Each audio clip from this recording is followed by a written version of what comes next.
Imagine this. The Soviet tanks are rolling out to conquer the Europe. The Leopards and AMXs might be enough to counter them, but there might be several issues. The Bl-105s and Gazelles may not be the best helicopters to counter the Soviet tanks. Obviously, they're quite outdated and we need something more modern. The AH-64 was there for the Americans and their potential future customers. The Italians were already having their A129 Mangustas. But what about West Germany and France? This was a question during the 1980s. At that time, the West German and the French governments requested for an advanced anti-tank helicopter. A joint venture consisting the Aerospecial and Misc Mods was started. Apparently it was too expensive, so it was cancelled in 1986. It was so expensive that the German government was considering to purchase the AH-64s as a cheaper alternative. And at that time in France, they realized that individually developing their own helicopters was a better and cheaper option. After some investigation, they realized that the entire program was going somewhere else. Both France and Germany reorganized the program in a way that it would have given more financial risks to the private sectors,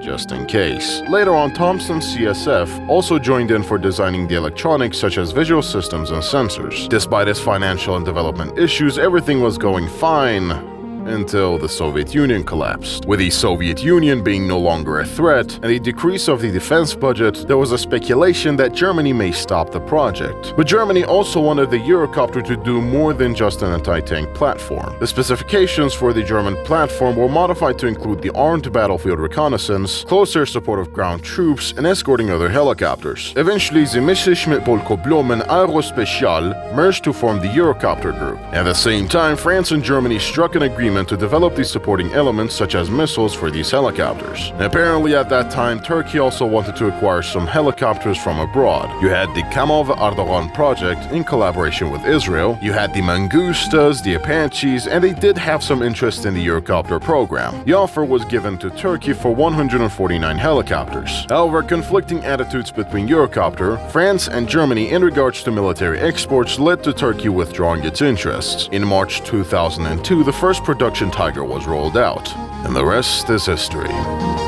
There are several models and terms you need to know before understanding the Eurocopters in general. The first one is the UHT, or Unterstützung Hubschrauber, which was designed to be multi-role and easily convertible to cover the whole spectrum of possible mission scenarios and be effective against a broad range of targets. The second one is the HAP, Hélicoptère d'appui protection, which is support and escort helicopter, which is the basic variant, and next is the HAD, which is the upgraded variant, which is Hélicoptère d'appui destruction, which is support and destruction helicopter. This version had better engines, better armor, optics, and several improvements compared to the previous variant. France is planning to upgrade their HAPs to the modern HADs. There's also another variant which is called Tiger HAC, which I will eventually talk about it later. Spain also has the HAD variant called the Tigre HAD. One potential nation that can have the Tigers in the future in the warthunder helicopter trees is Australia with the ARH variant, or Advanced Reconnaissance Helicopter. This version is also compatible to use the APKWS guidance kit. However, the Apache Guardians will eventually replace the Eurocopters in Australia. This was the general history and identification of the EC665 Eurocopter Tiger. Now let's get on with the armors and modules. I preach patience, said time would mend, said salvation waits if you just bend, but walls move closer, nights stay long, and silence learned to sing our song. Truth learned to whisper, lies spoke loud, hypocrites lifted, honesty bowed. Now every young stare cuts me through, asking questions I once refused. This is not just a question, it's the ground before it breaks, the breath held tight before mistakes. The air grows heavy, the calm feels false. This is the pause before the cost. I see it now, too late to hide. The storm in the U-side.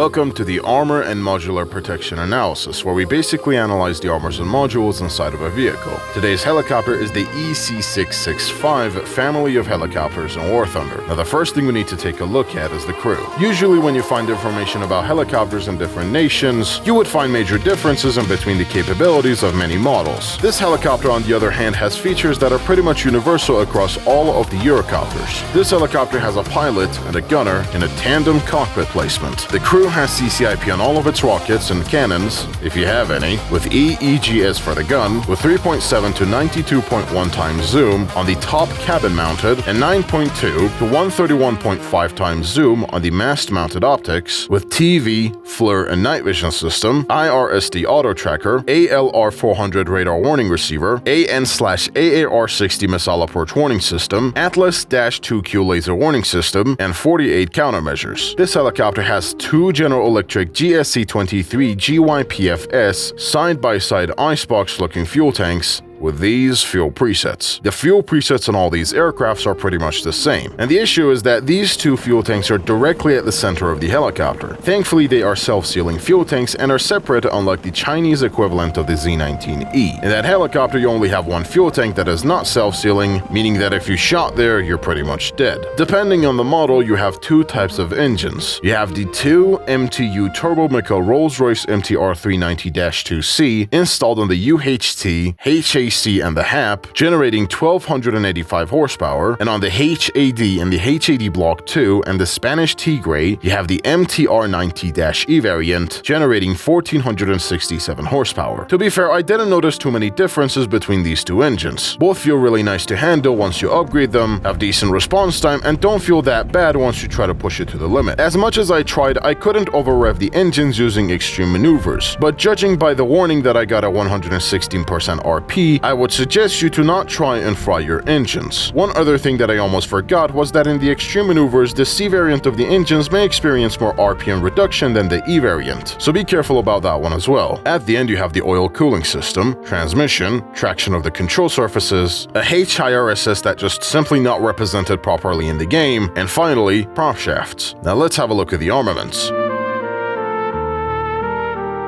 Before we begin, I have to say one thing. Unlike other helicopters, this one has a special layout for its armaments. The internal pylons will be referred to as heavy pylons, which are responsible for more quantity of rockets, air-to-ground missiles, and cannon pods, and the two on the outside will be referred to as inner pylons or lighter pylons, which are responsible for air-to-air missiles and lower quantity of rockets. Depending on what type of Eurocopter you fly, you can either have access to two useless cannon pods or have a 30mm cannon, or nothing at all. Let's start with your main armament, the 30mm M781G IAT with 450 rounds of ammo and nice fire rate. But we will talk about the cannon later. Let's start from the unguided rockets, with the Mighty Mouse rockets installed on the inner pylons, both 3 on the cannon pod and 19 on each inner pod, only exclusive to the UHT, and then you have the 2.75-inch M247 Hydro rockets, 7 installed on each light pylons and 19 installed on the each heavy pylons, giving you 52 rockets total. The Mighty Mouse rockets are something that the old helicopters like the UH-1D use. Usually the modern helicopters that use this type of platform have the Hydra 70 rocket pods, even though there's not a lot of differences between them except for their range and their length. The Mighty Mouse rockets can pretty much do the job. They have a nice speed, good explosive mass, alongside its good penetration. The only problem you might have with this rocket is its quantity and the placements of the pods. The Mighty Mouses are only installed on the heavy pylons, the place where the most important anti-tank missiles are located. Similar to the FFARs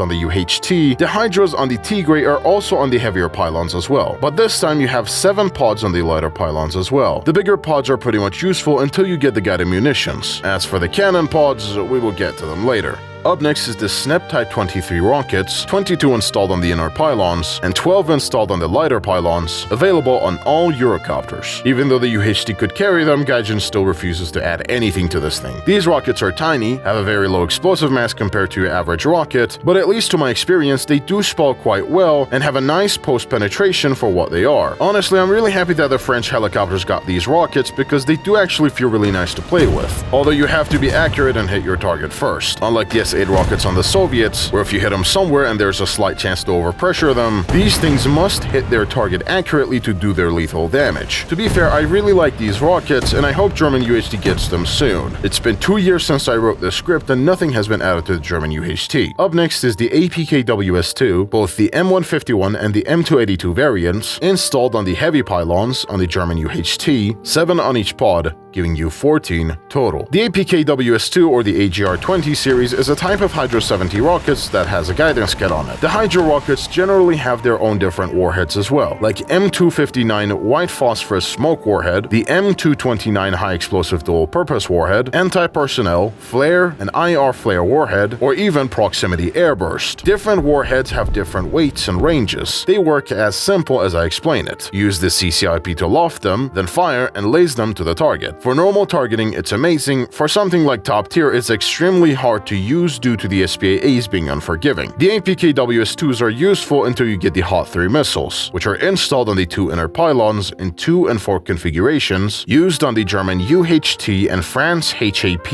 and HAD, giving you 4 and 8 total. Now imagine the TOW-2 missiles in your head. Increase the explosive mass and penetration by a huge amount, give it a slightly better range, and give it the most stabilized and weird missile control in the entire helicopter. It actually kind of reminded me of the good old days of ATGMs just controlling very smoothly. For wire-guided missiles, the Hot 3s are absolutely incredible. However, these missiles are outdated compared to things like Pars 3s, Hellfires, or even Sturm missiles. They only got 4.3 kilometers of range and 250 meters per second speed, which is painfully slow for top-tier gameplay. In a meta where someone can easily one-tap you by only 2 clicks, if you're in a helicopter, staying exposed in the air for more than 5 seconds is just simply a death sentence. Other than that, the missile hits hard, but the range and the speed can be a little bit problematic. It can be good enough until you get the upgraded missiles, which let's start with the AGM-114 Kilo Hellfire 2 missiles, installed on the 2 inner pylons, both in 2 and 4 pod configuration, only exclusive to the HAD Block 2, and the Spanish Tigre, giving you 4 and 8 total. The Hellfires are the best guided ATGMs you can find on these helicopters. They have an incredible explosive mass and penetration, have a nice speed, and very good range, and overall they feel very nice on paper. However, when it comes to maneuverability, the Hellfires are absolutely heavy and they fly in a top attack flight path, which as I said previously is absolutely pointless, to have the most effectiveness on the enemy combat units. It takes quite a while to react to your movements, and overall if the enemy does not deploy smokes or goes behind a tree, you're pretty much fine, and you should be able to destroy the enemy vehicles with ease, since this anti-tank missile is tandem charged and hits hard when it lands. But once again, if you're at top tier, you have a high risk of exposing yourself to top tier SPAA, so make sure to work on your tactics on how to deploy Hellfires without killing yourself. Now let's get on with the fire and forget missiles, with the Pars 3 LR installed on the 2 inner pylons with 4 per pod, only exclusive to the German UHT helicopter, and Tiger HAC under the different name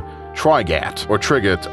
I couldn't care less, to be honest. The Pars 3 LR was the first fire and forget missile that was added to Warthunder. It sparked quite a bit of controversy for being too overpowered. This missile is quite nice, it has nice penetration, serviceable explosive mass, and it has 7 kilometers of range. Overall, the maneuverability and mobility is fairly nice. However, the quantity can be on the lower end of the spectrum. At higher tiers where the top tier helicopters have up to 16 fire and forget missiles, 8 is not really cutting it. This alongside the fact that the enemy SPAs can literally deploy as Iron Domes in the Middle East and shoot down your missiles, it does not help your case either. I'll tell you how much you could spam these missiles and the priorities a little bit later. Up next is the Spike ER fire and forget missiles, installed on the inner pylons, only exclusive to the French Tiger HAD Block 2, 4 or 2 per pod, giving you 8 or 4 total. Now this missile, comparing to the Pars 3s, may not be good on paper, but they have their own disadvantages. First off, this thing has 1 kilometer extra range, has a slightly worse explosive mass and penetration, and their speeds are absolutely different compared to one another. This one has 180 meters per second, while the other one is approximately 300 meters per second. But one thing I did realize was that the Spike ERs have a better time maneuvering their way towards a vehicle, mainly because once the Spike ERs are launched, they will loft into the atmosphere atmosphere and then strike down. But generally, both of these missiles are fire and forget, and these types of missiles have their own pros and cons. The fire and forget missiles are very nice once you try to lob out missiles towards the enemy ground units. You can pop out, fire at them, and then forget about them, unlike your usual Hellfire or Vickers missile where you must have a direct line of sight towards the enemy target. This is very good for hit-and-run scenarios, especially against SPAAs, but this is also kind of bad as well, as the missiles will automatically lock using the vehicle's IR signature and move towards the target, and once it's locked, it will always hit directly at the center of the IR signature of the enemy vehicle. This will not allow you to hit specific parts of a tank in order to destroy it, which can be a little bit problematic on bigger targets that have a crew further away from the center, so you're pretty much firing at the same vehicle at the same position over and over and over again. This can mean pretty much anything. For example, if two vehicles are really close, or one vehicle is hotter than the other, for example, a dead tank corpse, which it might lead into some complications for the guidance system. And we're already not talking about trees or smokes that will just render the missile totally useless. Albeit the way that the spike ERs maneuver, it's still quite nice. And if you ever try to lock on an enemy helicopter that does not have this piece of shit hanging from it, or a slow plane moving in a straight direction, using the spikes will give you a funny interaction. At the end of the day, are these missiles a game changer? Sometimes they can be absolutely incredible, and the other times they're just simply irritating to work with. Hence why I think the French HAP Block 2 is the best, because you can have the choice between the Hellfires and Fire and Forget missile. But I will talk about the helicopters a little bit later. For now, let's have a look at the air-to-air missiles, with the first one being the AIM-92 Stingers installed on the outer pylons, available on all Eurocopters, 2 on each pod, giving you 4 total. The AIM-92 Stingers used to be by definition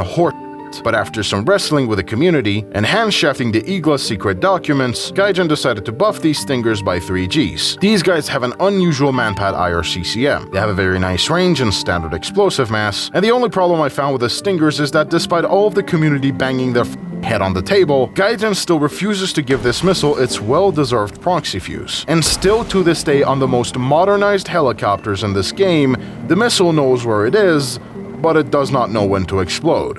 Up next is the Mistral air-to-air missiles, 2 installed on the outer pylons, giving you 4 total, only exclusive to the French helicopters. The Mistral air-to-air missiles are fairly nice. They have twice the explosive mass, 16 Gs of pull, and overall has a decent range. Albeit this missile is twice as heavier as the Stinger. Once this guy turns, it loses plenty of its energy and range, and it may not hit its target properly. But the good thing is that at least it has a good proxy fuse, good maneuverability, impressive launching speed, and God forbid if you lead these missiles wrong in close ranges. And now finally, the cannons. With the FN3P cannon pods installed on the both inner pylons and the German UHT, both with and without the 3 Mighty Mouse rockets, with 250 rounds each, giving you 500 total. The 50 cals are good enough, I guess. I mean, I rarely use them myself. They can have 3 Mighty Mouse rockets if you somehow sick and tired of the Mighty Mouse rocket pods. If you want to have 1/4 of the Comington P-47's firepower, feel free to carry them out. I mean, I can understand it because, unlike you, the French helicopters have a chin-mounted 30mm turret. And speaking of the French, all of the French variants have a 30mm G...